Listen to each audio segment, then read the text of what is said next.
Standing where Dutch Rugby is currently, obviously it's a bitter pill to swallow after this particular result.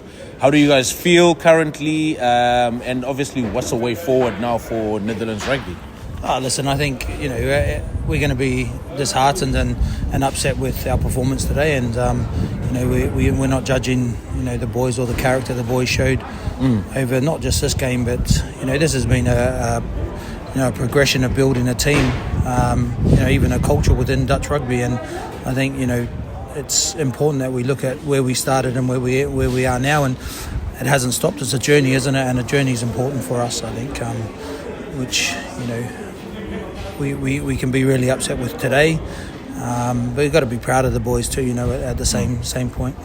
Yeah, I mean, how are the boys feeling now in the change room? Obviously, after such a disappointing result. I think the boys are gutted, obviously, because they know that they can be better. And they can do the detail that we spoke about during the week, making sure that we had clarity on that, and doing and playing our game. But we understood that after today we didn't fire, and we definitely didn't take our chances either. So if we say we go back to the drawing board, I don't think that's right. I think we just need to draw a line under the game and forget about it and move on.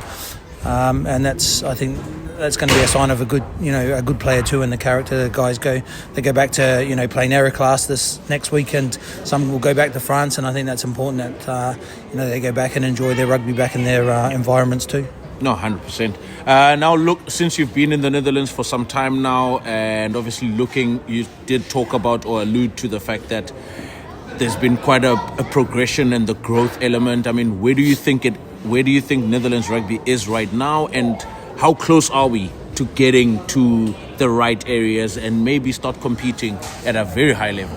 Well, listen, we've got to take this step by step now, and I think over the last 2.5 years or 3 years we've been involved in, and especially with Lynn being involved too, we've seen a definite growth in the team, and I think Delta and Super Cup has had a massive part of that. Yeah. And I think that's important that continues, and that clubs within the Dutch region understand and really support that. I think it's important for the boys themselves to get that quality of game outside of playing Aero class rugby. So I think moving forward,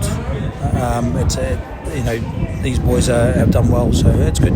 Yeah, and how proud of you to be part of this group, part of this team, part of this coaching staff, and obviously you will be maybe departing or going somewhere else after this, but I mean, how good was the experience for you to be part of this group? Mate, you can't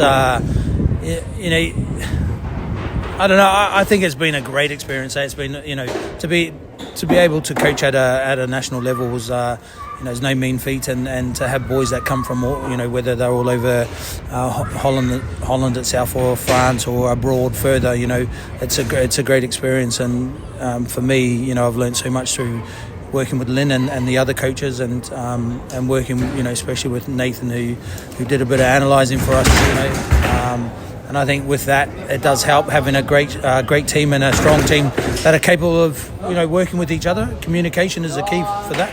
Yeah. You alluded to me leaving or moving. I've done that already in terms of being involved in Perth rugby in Australia, so I've enjoyed that, and I go back next week to 20-30 degree heat where it's freezing here, so I'm gonna enjoy that, but I'm gonna take away the experiences that I've learned here. I'm a better person, better coach, and that's all due to the people around us too here, and that trust. So it's been an awesome experience, and I'm never gonna forget it. Yeah, fantastic, Mike. Thank you very much, and all the best with your endeavours as well. Cheers, mate. Thank you. Awesome, thank you. This guy does everything.